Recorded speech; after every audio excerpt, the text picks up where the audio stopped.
ఇవి ఏదో రకంగా డెవలప్ చేయాలని ఉపాధ్యాయులన్నీ అట్లా చేస్తారు. సరే, ఇప్పుడు ఇక మీరు అన్నీ చెప్పిన కనుక మా ఉపాధ్యాయుల నుంచి కూడా వారి వారి అనుభవాలు మిమ్మల్ని ఎట్లా తీర్చిదిద్దిననేది వారి వారి సమయాన్ని తీసుకొని మాట్లాడతారు. మరి ముందుగా ఇంతకుముందు మీరు అందరూ తెలుగు తెలుగు తెలుగు అన్నారు. బోరు కొట్టకుండా తెలుగుతో మొదలు పెడితే ఉత్సాహం లేస్తుంది. ముందుగా వెంకటరమణ మేడం మాట్లాడవలసిందే కోరుతున్నాను.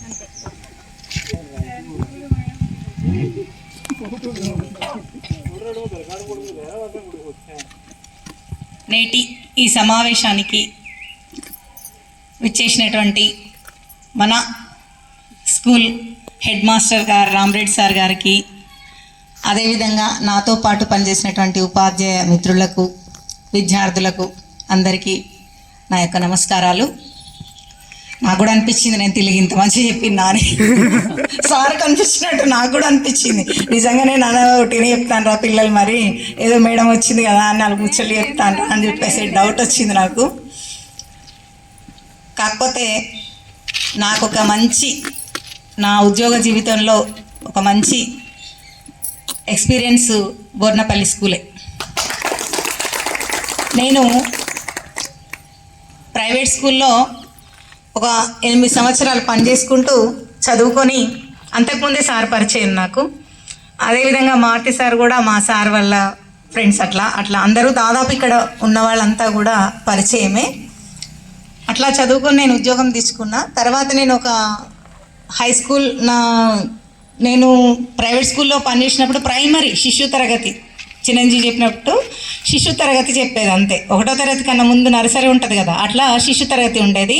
అక్కడ నేను ఇంటర్ తోటే జాయిన్ అయినా కాబట్టి నాకు అలా వరకు మాత్రమే చెప్పేటువంటి కెపాసిటీ ఉండేది అన్నట్టుగా. నేను చదువుకునేది ఇంటరే కదా, మరి ఏమి చెప్పనిస్తారు.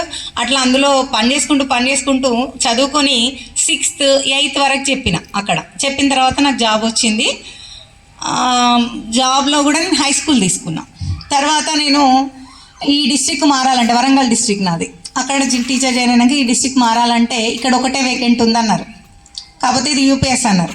అబ్బా నేను యూపీఎస్కో అన్నా, నాకు హై స్కూల్ చెప్పడమే ఇష్టం ఉంది కదా, యూపీఎస్కి ఎందుకు అంటే, నీకు దగ్గరున్న చూస్తావా దూరం ఉన్న చూస్తావా, దగ్గరున్న తీసుకోసప్పుడే కన్నారు ఇంట్లో. సరే అని తీసుకున్నా. కొంచెం నేను ఇంట్రెస్ట్గా ఏమి ఇక్కడికి రాలే. అబ్బా యూపీఎస్ఏ కదా 7వ తరగతి వరకు, నేను నా చదువు బంద్ చేస్తే మర్చిపోతానేమో అని చెప్పేసి అనిపించింది. ఆ తర్వాత రాగానే నా అదృష్టం కొద్దీ సార్కు దీన్ని హై స్కూల్ చేయాలనే ఆలోచన కలిగింది. అట్లా రాగానే 8th 9th 10th అప్పుడు సార్ చేస్తా అన్నప్పుడు మేమందరం కూడా ఇక్కడ మారుతి సార్ ఉండే, ఇప్పుడు ఉన్న వాళ్ళల్లో మారుతి సారు నేను ఉన్నాం. అప్పుడు మిగతా వాళ్ళు వెళ్ళిపోయారు. ఇప్పుడు మన దగ్గర ఉన్న వాళ్ళల్లో మారుతి సారు నేను అప్గ్రేడ్ చేసేటప్పుడు ఉన్నాం. అట్లా అప్గ్రేడ్ అయింది. 8th 9th 10th వరకు కూడా మనకు వచ్చేసినాయి క్లాసులు, పిల్లలు కూడా చదువుకున్నారు. మేము అప్పుడు సార్ చెప్పినట్టుగా ఒక టీం వర్క్ చేసినాం ఇక్కడ. నిజంగా కూడా అంత మంచిగా అనిపించింది మాకు ఇక్కడ పనిచేసిన రోజులు. ఎందుకు అంటే ఒక గుర్తింపు ఉండేది బోర్నపల్లి అంటే. ఈవెన్ హుజురాబాద్ సెంటర్లో ఉన్న స్కూల్స్కు లేని గుర్తింపు కూడా మనకు దూరం వచ్చినటువంటి మన బోర్నపల్లికి అంత మంచి గుర్తింపు ఉండేది. ఎవరికైనా ఎంఈఓ వచ్చినా, ఎవరు వచ్చినా, కలెక్టర్ గారు వచ్చిండ్రు ఒకసారి మన ఇక్కడ మీటింగ్ పెట్టిండ్రు పక్క గ్రామ పంచాయతీలో, మన స్కూల్ కూడా విజిట్ చేస్తామనేసి వస్తారని చెప్పేసి వచ్చింది. అట్లా ఇంకొకసారి వెంకటస్వామి గుర్తుందా మనకు, విశాఖ చారిటబుల్ ట్రస్ట్ ఇచ్చింది. అది ఓపెనింగ్ అయితే అసలు ఎంత పెద్ద ప్రోగ్రామో, ఇక్కడ చాలా పెద్ద ప్రోగ్రాం అసలు. అంత పెద్ద నాయకులు మన కాలేజీకి వచ్చి ఇనాగ్రేషన్ చేసిండ్రు. అట్లాంటి కొన్ని మంచి మంచి అనుభవాలు ఈ స్కూల్లో మాకు ఉన్నాయి. ఇక్కడ మీరొక్కరే కాదు, చెప్పాలంటే మేము కూడా సార్ డిసిప్లిన్లోనే ఇక్కడి నుంచే వెళ్ళిపోయినాం కాబట్టి ఇప్పుడు కూడా మేము ఎక్కడికైనా పంక్చువాలిటీగానే వెళ్తాం. ప్రేయర్ అంటే ప్రేయర్ టైంకి ఉంటాం, తర్వాత అయిపోయిన తర్వాతనే వస్తాం. పిల్లల్ని పట్టించుకోవడం అంటే ఇక్కడనే కాకుండా ఇప్పుడు నేను పనిచేసేటువంటి కాలేజీలో కూడా నేను మీకు ఇప్పుడు చెప్పినట్టు మార్క్స్, అరే నీకు 99 ఎందుకు రాలేదురా, నీకు ఖచ్చితంగా 99 రావాలి తెలుగులో అని చెప్తా. 95 వచ్చినాయి మేడం అంటాడు, వచ్చి అడుగుతాడు ఎన్ని వచ్చినారా, 95 వచ్చినాయి.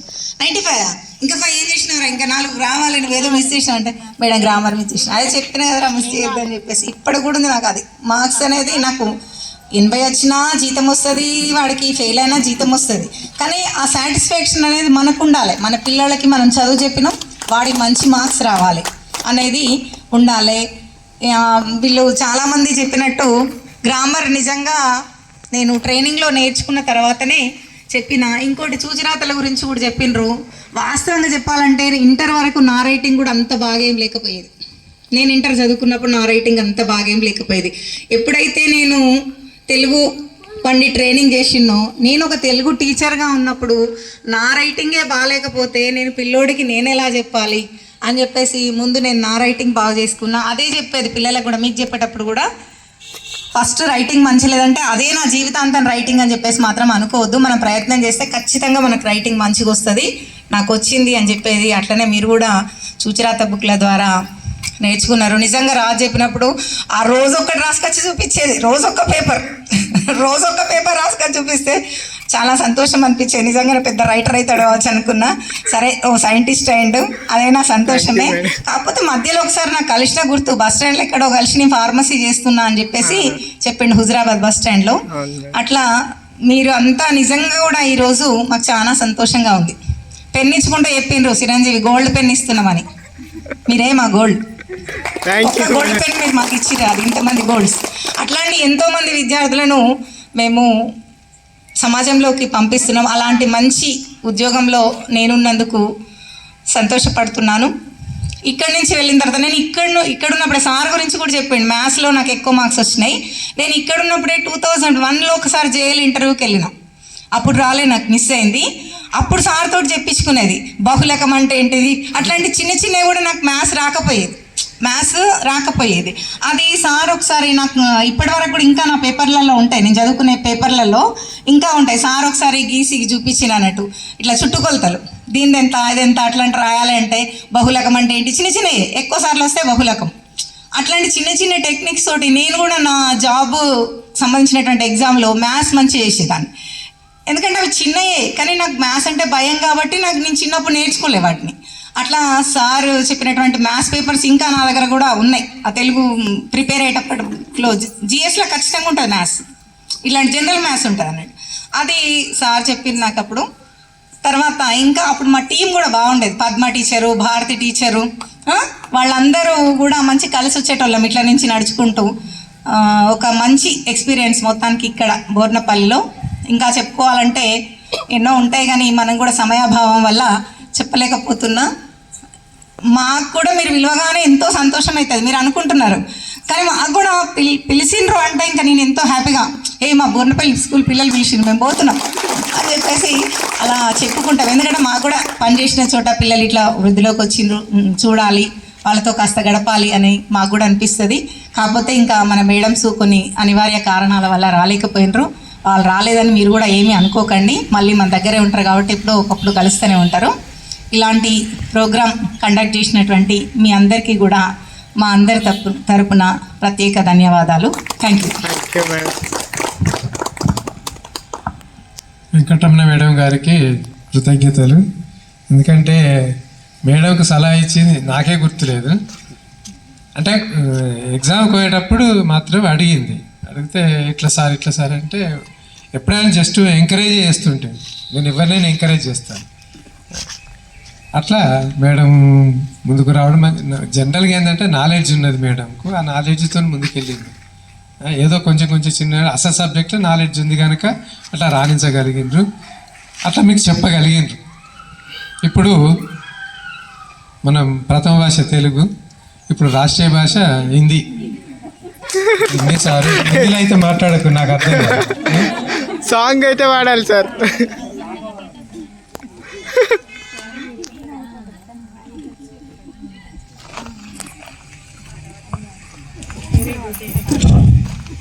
నేటి పూర్వ విద్యార్థుల ఆత్మీయ సమ్మేళన కార్యక్రమానికి సభాధ్యక్షులు మరి గౌరవ శ్రీ రామరెడ్డి సార్ గారికి, మరి అదేవిధంగా పాఠ్య ఉపాధ్యాయులకు, మరి ప్రియమైనటువంటి విద్యార్థులకు నా యొక్క సాయంకాల శుభాభివందనం. మరి చూడండి, ఎంత పెద్ద గమ్యాన్ని అయినా మనం ఒక అడుగుతో స్టార్ట్ చేస్తాం. చేసినప్పుడు మన గోల్, మన లక్ష్యం అవుతుందో ఆ లక్ష్య సాధన లోపల మనకు ఎన్నో అవాంతరాలకు కూడా ఎదురవుతూ ఉంటాయి. ఆ అవాంతరాలను మనం అధిగమించుకుంటూ దారిలో ముళ్ళు వచ్చినప్పుడు కానీ వచ్చిన తీసేసుకుంటూ మన గమ్యాన్ని చేరుకోవడానికి ఇన్ని అవాంతరాలని ఎదుర్కొని ముందుకు వెళ్ళి మరి ఒక విద్యార్థులు మరొక వాళ్ళ లక్ష్యాన్ని నెరవేర్చుకున్నట్టే అది విద్యార్థులు ఒక లక్ష్యం గుణస్థాయికి ఎదిగినట్టే ఉపాధ్యాయులకు ఒక చాలా మీరు ఇచ్చినటువంటి సన్మానం అనుకోండి, గౌరవం అనుకోండి. అందుకని మనకు ఒక కబీర్దాస్ అంటాడు, కల్ కరేసే హాజ్ కరేసే హావ్ పల్మే పల్లె హోయేగే బహురే కరేగే కబ్. అంటే కల్ కరేసే హాజ్ కర్ అంటే రేపు చేయాల్సిన పని ఈరోజు చేయాల్సిన పనిని ఇప్పుడే, హాజ్ కరేసే హాబ్ అంటే ఈరోజు చేయాల్సింది ఇప్పుడే. ఒకవేళ దాన్ని మనం చేయనట్లుంటే మరి ఏ క్షణంలో ఏ ప్రళయం జరుగుతుందో మరి నువ్వు దాన్ని తిరిగి ఎప్పుడు చేస్తావు. అందుకని ఒక నిర్లక్ష్యం అనేది ఒక అజ్ఞానం కంటే ప్రమాదకరమైనటువంటి విషయం. మరి విద్యార్థి దశలో మీకు బాల్య దశ, కౌమార దశ, మరి ఏవైతే దశలు ఉంటాయో మరి మీరు బాల్య దశలో మరి తప్పటడుగులు వేస్తూ తల్లిదండ్రుల యొక్క ఆత్మీయ అనురాగాల మధ్య పెరిగి మరి నెక్స్ట్ ఇంకొక దోహ లోపల ఏమంటే గురువు గోవింద్ దోహు కడే లగాయి పాయ్ అంటే ఇక్కడ గురువు గురించి దేవుని గురించి చెప్పేది ఫస్ట్ గురువే. మరి గురువు తర్వాతనే దేవుడిని, దేవుడి తర్వాతనే తల్లిదండ్రులు అనేది ఒక కాన్సెప్ట్ ఉంది.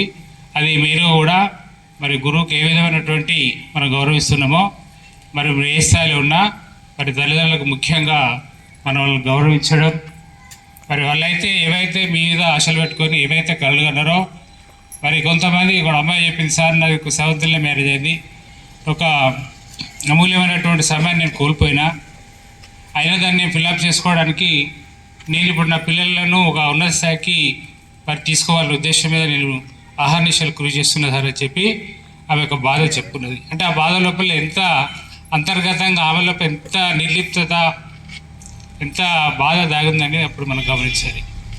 చూడండి, ఇప్పుడు విద్యార్థుల యొక్క శ్రేయస్సును నేను ఒకటి ఏమంటానంటే, శ్రమే నీ ఆయుధం అయితే విజయం నీ బానిస అవుతుంది.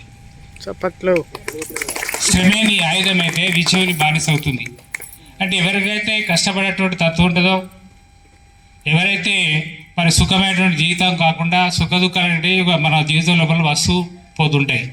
మరి సుఖం వచ్చినప్పుడు మనం సంతోషంగా ఎగిరి గంతులు వేయడం కానీ, మరి దుఃఖం వచ్చినప్పుడు మనం చాలా కుంగిపోవడం కానీ, ఇటువంటి మన జీవితం లోపల సహజంగా తీసుకొని మనం ముందుకు వెళ్ళాలి. మరి అదేవిధంగా మరి ఏదైతే ఉన్నత ఆశయం కొద్దీ మరి ఇప్పుడు మీ మీరు విద్యార్థులు ఉన్నప్పుడు మీ యొక్క ఆలోచన విధానాన్ని మరి అప్పుడు వేరే ఉండే, మరి ఇప్పుడు కూడా మీరు చాలా మానసికంగా చాలా ఫిజికల్గా కూడా చాలా డెవలప్ అయినరు. అంటే అప్పుడు మీరు ఏదైతే కోల్పోయినరో, దేని పట్ల నిర్లక్ష్యం వహించారో, అరే నేను ఇప్పుడు ఇట్లా చెప్తే ఇట్లా సారీ చెప్పినట్లు నేను ఉంటే బాగుండు, నేను లైఫ్ ఇట్లున్నాయి అట్లున్నాయి అని చెప్పి మనం ఇప్పుడు బాధపడుతున్నాం. అంటే సక్సెస్ అయినటువంటి విద్యార్థులు పర్లేదు, ఎవరైతే కొంచెం నిర్లక్ష్యం వహించి ఎవరైతే అశ్రద్ధ చేసారో వాళ్ళు ఎప్పుడు బాధపడాల్సిన పరిస్థితి అది ఉన్నా. కానీ మరి జీవితం అంటే మనందరూ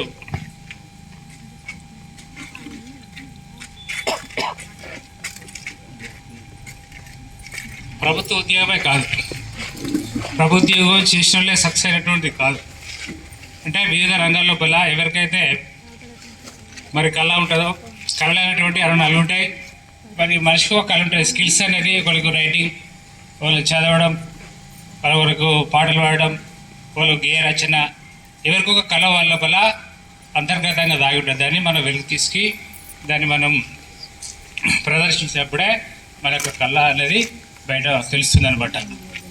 మరి అదేవిధంగా మరి పాఠశాలలో మరి నేను ఇక్కడికి వచ్చినప్పుడు 2005 నవంబర్లో వచ్చిన అప్పుడు నా ఎస్ఆర్కి రామరెడ్డి సారు హెచ్ఎంగా బాధ్యతలు నిర్వహిస్తున్నాడు. మరి అక్కడ నుండి ఇక్కడ మహాముత్తారం అంటే కాటారం సైడ్ మహాముత్తారం మండల్ ముల్లుపల్లి నుండి డైరెక్ట్ ఇక్కడికి వచ్చిన నేను. మరి ఇక్కడికి వచ్చినాక నేను ఇక్కడ సార్ యొక్క అడ్మిషన్ ద్వారా చాలా విషయాలు నేను గమనించిన. అంటే సమయపాలన కానివ్వండి, లేకుంటే క్లాసును డిసిప్లిన్ ఉంచడం కానివ్వండి, అది కూడా ఒకటి ఏంటంటే యథా రాజా తదా ప్రజ అంటారు. అంటే ఎప్పుడైతే రాజు ఏ విధంగానైతే అవుతాడో ప్రజలు కూడా ఆ విధంగా అతని యొక్క పరిపాలన లోపల సుఖశాంతులతోటి ఉంటారు. ఎప్పుడైతే నిస్వార్థంగా ఎటువంటి ప్రతిఫలం లేకుండా మరి సేవ అందించేటువంటి గుణం ఎవరిగా ఉంటుందో, అయితే ఒకటి ఏంటంటే ఒక వ్యవస్థ కానీ సమాజంలో ఒక వ్యవస్థ కానీ ఏ రంగంలోనే కానీ అయితే రాజు ఎట్లుండాలంటే రాజు ఒక గుడ్డివాడిలాగా ఉండాలి. రాజు దగ్గర పనిచేసేటువంటి ఎవరైతే అటెండరో వాళ్ళు చేటి వాళ్ళలాగా ఉండాలి. అంటే ఇక్కడ గుడ్డి వాళ్ళు చేటి వాళ్ళు ఎందుకు కూర్చుంటే సార్ ఒక పెద్ద ఉదాహరణ ఉన్నారు కాబట్టి కొన్ని విషయాలను చూసి చూడనట్టు ఉండాలి. ఏదైనా విషయం లోపల సార్ అన్నప్పుడు అటెండ్ ఏదంటే వినబడ్డా కానీ వినబడినట్టు ఉండాలి. ఉన్నప్పుడే ఆ వ్యవస్థ అనేది సక్రమంగా నడుస్తుంది. అది ఓకే. మరి ఇక్కడ ఇక స్కూల్ విషయం అంటే ఇక్కడ ఉన్నటువంటి ఈ సారు అంటే ఇక్కడ ఈ బొంద గుడిపించడం అంటే చాలా సెల్ఫ్, అంటే ఎవరు కూడా ఇంట్రెస్ట్ హెచ్ఎంలు ఏం చేశారంటే టైంకి వచ్చి వాళ్ళ పని వాళ్ళు చేసుకొని వెళ్ళిపోతారు. కానీ సార్ అట్లా కాకుండా మరి ప్రొద్దున సాయంత్రం కూడా ఉండి ఇక ఇది గవర్నమెంట్ విషయం లోపల ఇది ఒక మంచి అంటే మా పేరు అంటే దానికి ప్రధాన కారకులు అంటే నా అబ్జర్వేషన్ లోపల రామరెడ్డి సార్కి గౌరవం దక్కింది. అది శ్రీహరి కూడా సార్కు అది చరిత్రలో మరి సువర్ణ అక్షరాలతో మీ హృదయాల్లో లిఖించబడ్డది. అది చరిత్ర ఇతిహాసం అంటే చరిత్రలో కూడా అది ఎవరు కూడా మర్చిపోరు అన్నట్లు. సారు ఫిర్యాలు ఎవరైతే విద్యను అభ్యసించారో వాళ్ళందరూ కూడా సారు యొక్క పేరు మర్చిపోరు. మరి డిసిప్లిన్ అంటే మరి డిసిప్లిన్ అనేది లేనప్పుడు మరి మన గాలిపటం మరి అది మనం గాలిపటం పైకి ఎగరేసినప్పుడు దాని యొక్క దారం కనుక తెగినట్లేదంటే మనది ఎక్కడ చెరువు సముద్రంలో పడేది తెలియదు, అది ఉల్లాగం పడేది ఇక్కడ పడేది తెలియదు. అంటే దానికి ఒక అది కోల్పోయినప్పుడు మనకు తెలుస్తుంది. మరి అదేవిధంగా మరి ఒక విషయాన్ని ఒక కార్యక్రమం చేయాలంటే దానికి మరి అందరి కృషి. దీనికి ఒకరు ఏంటంటే ఫస్ట్ ఎవరినో ఒకరు ముందు పడాల్సినటువంటి అవసరం. ఎందుకంటే 18 సంవత్సరాల మీ విడిపోయి 18 సంవత్సరాలు అయితే ఇక్కడ కొందరు కలుసుకున్నప్పటికీ మిగతా వాళ్ళని కూడా గ్యాదర్ చేసి వాళ్ళ నంబర్ తీసుకొని అందరిని మోటివేషన్ చేసి ఒక కార్యక్రమాన్ని మరి సక్సెస్ చేయాలంటే మరి సక్సెస్ చేయడం చాలా బాధ్యత కూడుకున్నటువంటి విషయం. కాబట్టి దాన్ని కూడా మీరు అందరూ మరి మాకు ఇన్వైట్ చేసి మమ్మల్ని మరి మీరు చేసినటువంటి సేవలను స్మరిస్తూ మాకు ఈ కార్యక్రమాన్ని చేసినటువంటి విషయం కూడా మేము సదా మీరు గుర్తుండిపోతారు మాకు. మరి అదేవిధంగా సమాజంలో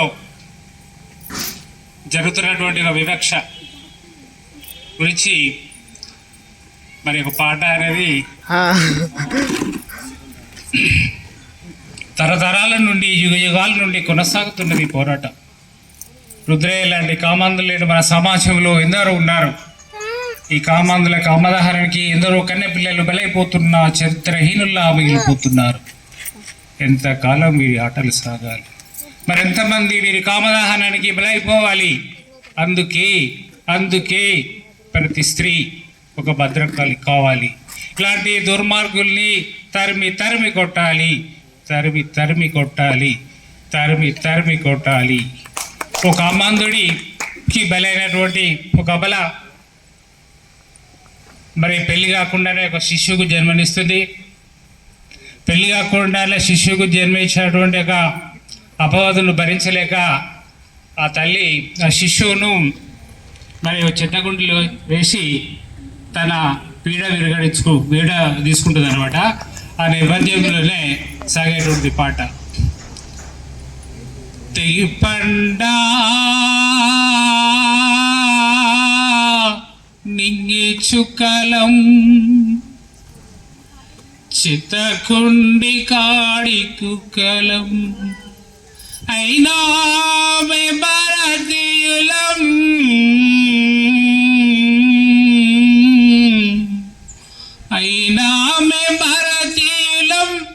అయ్యవలే నీ అనాథలం తెగిపండా నింగి చుక్కలం చెత్తకుండి కాడి కుక్కలం కాలు చాలిన తల్లి ఎవరో కన్న కవరమచ్చిన తండ్రి ఎవడు కాలు చారిన తల్లి ఎవరో కన్న కావరం వచ్చిన తండ్రి ఎవడు పేగు తెంచిన తల్లి పేరు పెట్టగపాయే జన్మనిచ్చిన తండ్రి కూడు పెట్టగపాయే పేగు తెంచిన తల్లి పేరు పెట్టగపాయే జన్మనిచ్చిన తండ్రి కూడు పెట్టగపాయే తిగబండా నింగి చుకలం చెత్తకుండి కాడి కుక్కలం అయినా మెమరతీయులం అయ్యవలే నీ అనాథలం. మరి సభ పరిస్థితుల్లో పూర్తి చేయలేకపోతున్నాను కొద్ది కానీ ప్రశంసకులది నాకు ఈ అవకాశం ఇచ్చినటువంటి మరి సభాధ్యక్ష గారికి మరి విద్యార్థులకు మరొకసారి కృతజ్ఞత తెలియజేస్తూ నేను విరమించుకుంటున్నాను. జై హింద్. జై హింద్. హిందీ సార్ అయినా తెలుగులో బాగా మాట్లాడారు. తెలుగు సామెతలు కానీ ఇప్పుడు మీ ఫిజికల్ సైన్స్ బోధించినటువంటి శ్రావణ్ గారిని మాట్లాడాల్సింది.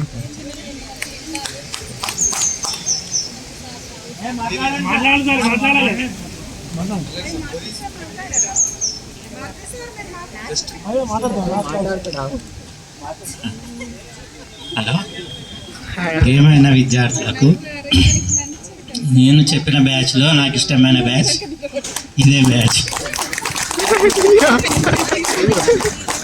ఒక్క మాటలా, ఎందుకంటే ఫిజికల్ సైన్స్ కదా, అంత తెలుగు హిందీ చెప్పరాదు కదా, అదేడికైనా ఒక లిమిట్ ఉంటుంది. ఇప్పుడు మీరు ఇంతసేపు భయము భయము భయం అని, మరి ఆ భయం ఇంకెక్కువ చేస్తారా మీకు తగ్గిస్తారా? మారుతి గారు మాట్లాడాల్సింది.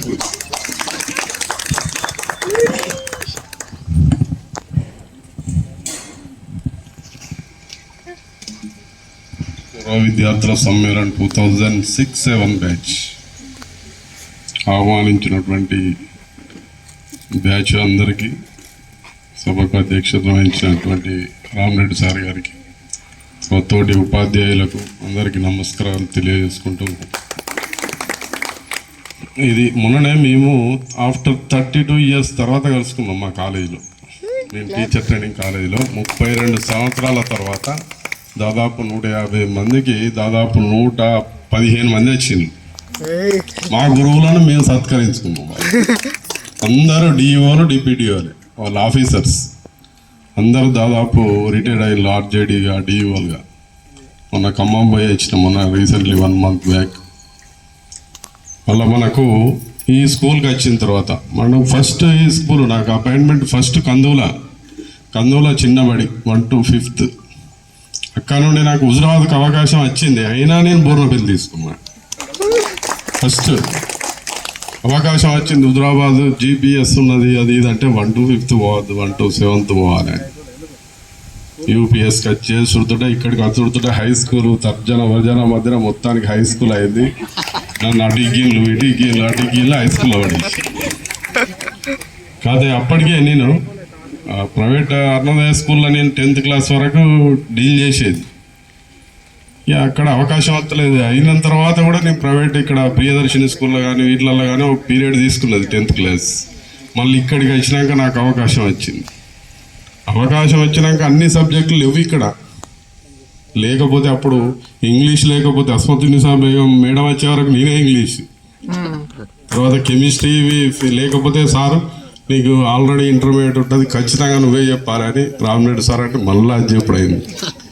ఏ సబ్జెక్ట్ హిందీ రమణయ్య సార్ పోయినాక ఏ సబ్జెక్ట్ నేను ఒక్కటే చెప్పిన, మ్యాథ్స్ తప్ప అన్ని సబ్జెక్టులు చెప్తారు.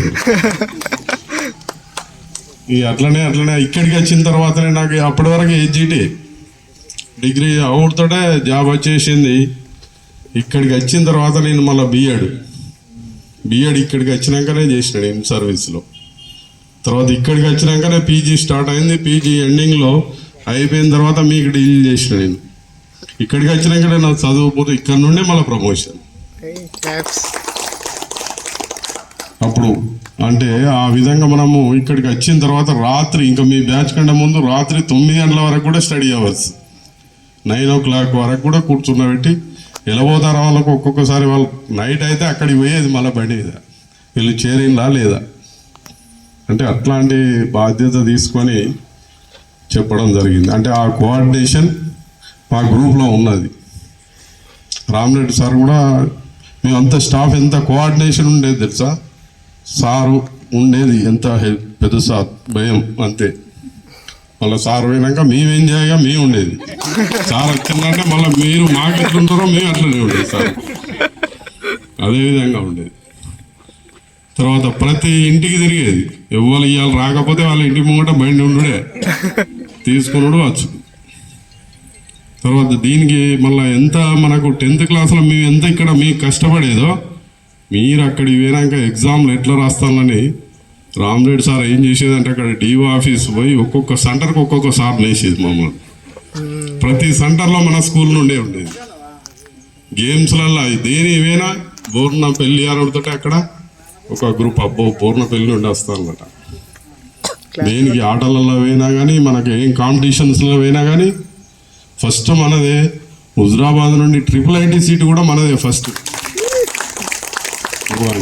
నాకు ఇక్కడ కేంద్ర మంత్రి అప్పుడు ఈ విశాఖ ట్రస్ట్ ఓపెన్ చేసినప్పుడు మనకు కంప్యూటర్స్ వచ్చినప్పుడు వెంకట స్వామి వచ్చిండు. తర్వాత మనకు ఈయన ఉడతల సతీష్ రావు కానీ, తర్వాత సతీష్ బాబు కానీ, తర్వాత ఆయన మినిస్టర్ కెప్టెన్ లక్ష్మీకాంతరావు కానీ ఎన్నోసార్లు మన స్కూల్కి వచ్చింది.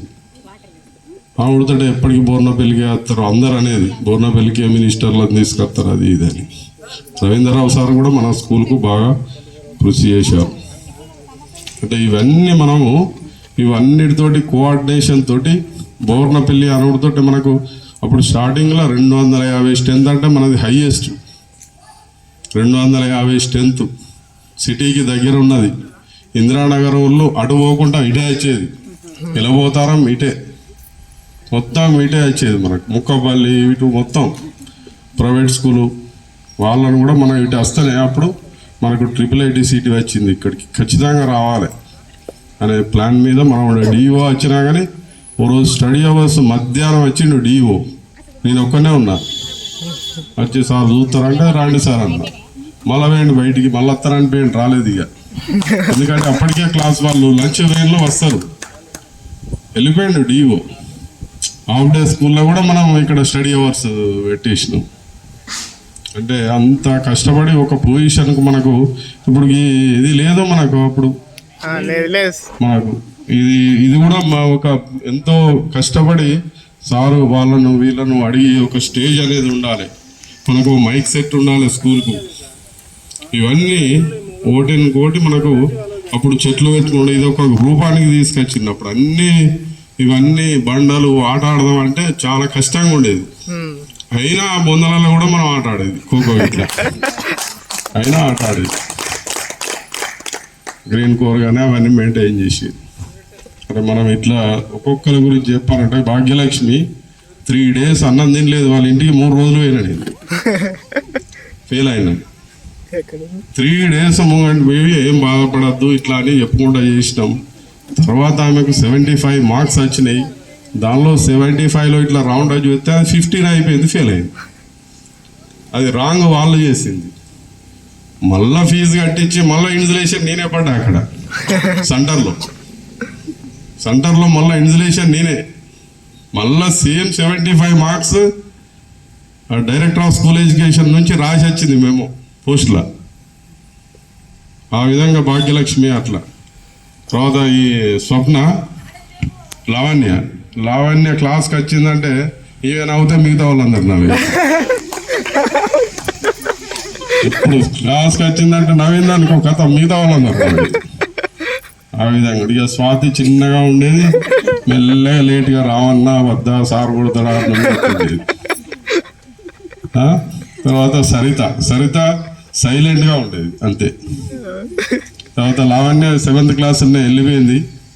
అయినా ఆమెకు చదవాలనే ఉండే కానీ పరిస్థితులు అంతే. ఇప్పుడు అట్లాంటి పరిస్థితులు లేవులే ఇప్పటి పిల్లలకు. కానీ అట్లా రజిత కూడా అంతే భయంగా వచ్చేది. తర్వాత మొన్ననే అమ్మాయి వచ్చింది నాకు, వెళ్ళిపోతారు అనుకోండి, B.Ed చేస్తుంది. టీచింగ్ ప్రాక్టీస్ మా స్కూల్లోనే టీచింగ్ ప్రాక్టీస్. సార్ చెప్పానా సార్ అని అంటాను. చెప్పాలి కదా అని చెప్తే మళ్ళా సార్ అప్పు చెప్పాలంటే సార్ మళ్ళీ నేనే బయాలజికల్ సైన్స్ ఆవిడతోటే మళ్ళీ సార్ను పిలిచి సరే వీళ్ళందరూ మరి మీరు ఎందుకు చెప్తలేరని ఆ సార్ను పిలిచి అడిగినా మీరు ఎందుకు చెప్తలేరని అడిగితే నేను ఇట్లా వచ్చేసి ఎలా పోతాను నుంచి మీ స్టూడెంట్నే సార్ నేను అది ఇది అంటే సరే కానీ మొన్న ఇప్పుడు బీఎడ్ ఎగ్జామ్స్ రాస్తాను. తర్వాత హారిత విషయం చెప్పింది అది కూడా తను చదవలేకపోయినా కానీ పిల్లల్ని చదివిస్తాను. మనకు చదవకపోయినా కానీ ఓపెన్ 10th అనేది ఉన్నది టాస్, దానిలో చేయవచ్చు. మన మాదాలనే సెంటర్ పడ్డది, చాలామంది వచ్చిండ్రు. వాళ్ళు పాస్ అయితే వాళ్ళకు ఒక గోల్, సార్ మేము ఏదో ఒకటి కావాలి, ఏదో మేము సెటిల్ కావాలంటే మాకు 10th పాస్ కావాలి. మనకి జమ్మిగుంట ఈ ఏరియా మొత్తం అదే సెంటర్, నేనే అక్కడ దాదాపు 100% పాస్ అయ్యాను. మా స్కూల్ కూడా 100% రిజల్ట్ చూశారు. హుజురాబాద్లో 100%. తర్వాత కవిత వాళ్ళ అమ్మాయి చెప్పేది రాదా, మా అమ్మాయి ఎట్లా చదువుతాను సార్, ఇట్లా సార్ అది ఇది అంటే మంచిగానే యాక్టివ్గానే ఉంటుంది, అట్లా ఉండేది. తర్వాత సంధ్య పాపం వాళ్ళది పూర్ రాజ్ కుమార్ కానీ వెంకటేష్ కానీ సంధ్య కానీ పరిస్థితి వాళ్ళ అన్నయ్య మీద వేసుకున్నాడు, భుజాల మీద వేసుకొని వాళ్ళ కుటుంబాన్ని నడిపించి ఒక తీరుగా సెటిల్ చేసిండు. ఇప్పుడు వాళ్ళ తమ్ముడు విలేజ్ సెక్రటరీ సెటిల్ అయ్యాడు, ఇప్పుడు మొన్న ఎస్ఐ దానికి అచ్చిద్ది పోయింది. తర్వాత ఇప్పుడు హైకోర్టు స్టెనోగ్రాఫర్గా చేస్తాను. అట్లా అంటే ఇప్పుడు నేను అప్పుడప్పుడు కలుస్తా అంట రాజ్ కుమార్. తర్వాత ప్రియాంక ఇప్పుడే కనిపించింది నాకు, ఊరికంటే ప్రియాంక ఇక్కడనే ఇల్లు, అక్కడికి ఇంటికి పోయేది ఎందుకు రాలేదు, రాక ఒక్కరోజు రాలేకపోయిందని ఎందుకు మిస్ అయింది. ప్రియాంక, కార్తీక, భాగ్యల, కవిత వీళ్ళందరూ ముగ్గురు ఉండేది. ప్రియాంక దగ్గరికి పోయేది ఏదైనా మరి ఇట్లా చేయాలి. అందుకే నేను లాస్ట్ క్లాస్ ఒకటి ఇచ్చేది మీకు, తర్వాత ఏం చేయాలి ఆఫ్టర్ 10th. మనకు మ్యాథ్స్ రాకపోయినా ఏది రాకపోయినా మీ ఇష్టం ఉన్న సబ్జెక్ట్లో దానినే వెళ్ళండి అంతే. అది తెలుగు కావచ్చు, ఏదైనా కావచ్చు సబ్జెక్టు, మీ ఇష్టం ఉన్న దానిలో వెళ్ళండి. ఎన్నో రూట్స్ ఉంటాయి, అందుకే ఆ రూట్స్లో వెళ్ళిపోయింది. అలాగే ఒక విధంగా ఫ్యాకల్టీ చేస్తుందంటే మామూలు కాదు. మనకు ఒకటి డిగ్రీకి వచ్చినాము అంటే మన ఇంటర్మీడియట్ వరకు వేరే ఉంటుంది ఆలోచన, అప్పటి వరకు పేరెంట్స్ మీదనే డిపెండ్ అవుతూ ఉంటాం. డిగ్రీకి వచ్చుడితోనే మనం ఆలోచనలో పడతాం, మన పరిస్థితి ఏంది, ఫ్యూచర్ నేనేం చేయాలి, ఒక గోల్ ఆ విధంగా ఉంటుంది.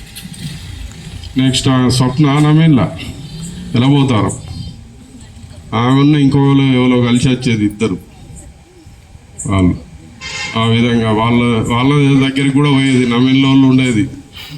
తర్వాత వాడు నిఖిల్ గాడు, వినోద్ వాళ్ళ ఇంటికి పోయేది, వాళ్ళ ఫాదర్ వచ్చి కలిసేది ఎప్పటికీ. తర్వాత సందీప్ రెడ్డి చింతలపల్లె నుండి వచ్చేది. తర్వాత కుమారస్వామి సిన్సియర్గా ఉండేది, వాళ్ళతో లోపల అల్లరి బాగానే చేసేది కానీ సిన్సియర్గా ఆడ కూర్చుండేది అంతే.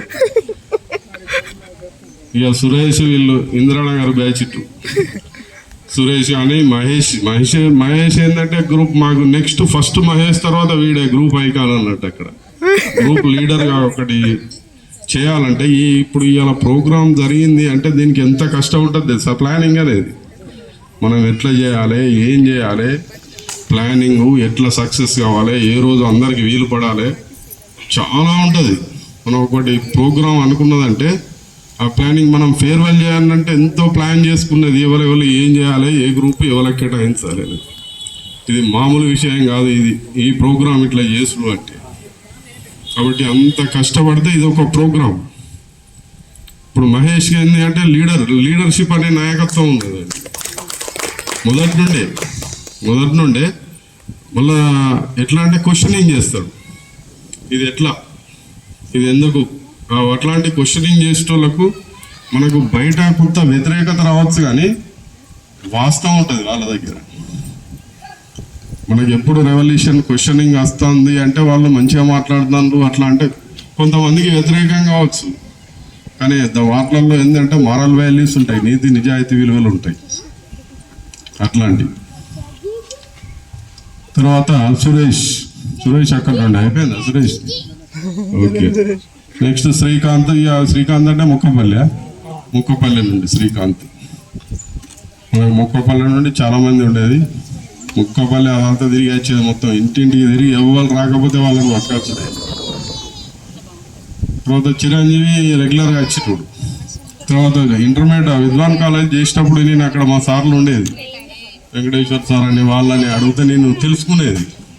మంచి సిన్సియర్, మంచిగా చదువుతాడంటే చదువుతాను సార్ అని చెప్పేది.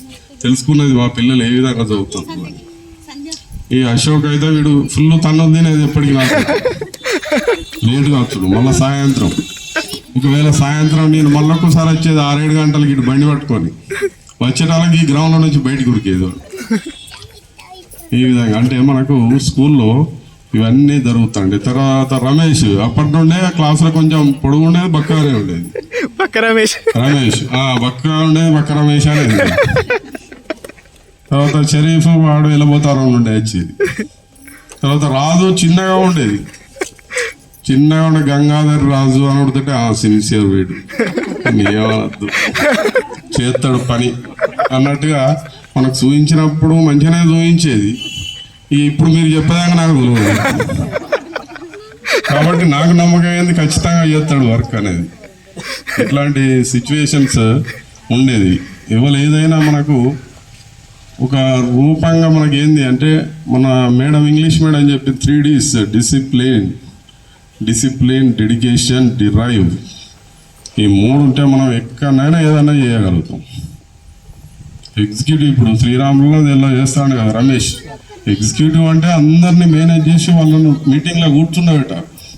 అట్లాంటి నైపుణ్యం ఉన్నదంటే ఆ డిసిప్లిన్ ఉన్నది అన్నట్టు, ఆ డెడికేషన్. నేను దాంతో పని చేస్తున్నా అంటే ఆ డెడికేషన్ తోటి వాళ్ళందరినీ కూర్చుండబెట్టి ఇవన్నీ వివరిస్తూ ఉంటాడు.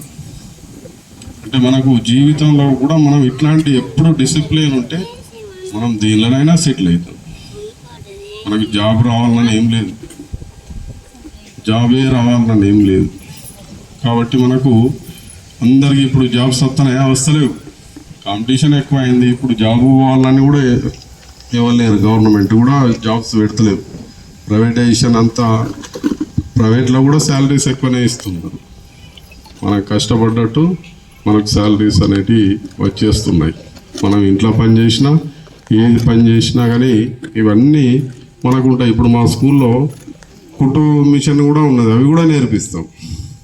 మా దగ్గర ఒక టీచర్ ఆడు ఉంటాడు, హార్టికల్చర్ ఉన్నది, పౌల్ట్రీ ఉన్నది, అవి నేర్పండి మేడం అని చెప్తా ఉంటాం. మేము ప్రొఫెషనల్గా మనకు వృత్తి విద్యలో సెటిల్ అయిన అనుకోండి, జీవితంలో సెట్ అవుతారు. తర్వాత మనకి ఇంట్రెస్ట్ ఉన్న కోర్సు ఏది ఉంటే ఆ కోర్సు జీవితంలో మనం సెట్ అవుతాం. ఇట్లాంటివన్నీ మనకు ఇవన్నీ మనకు స్కూల్ నుండే అలవడతాయి.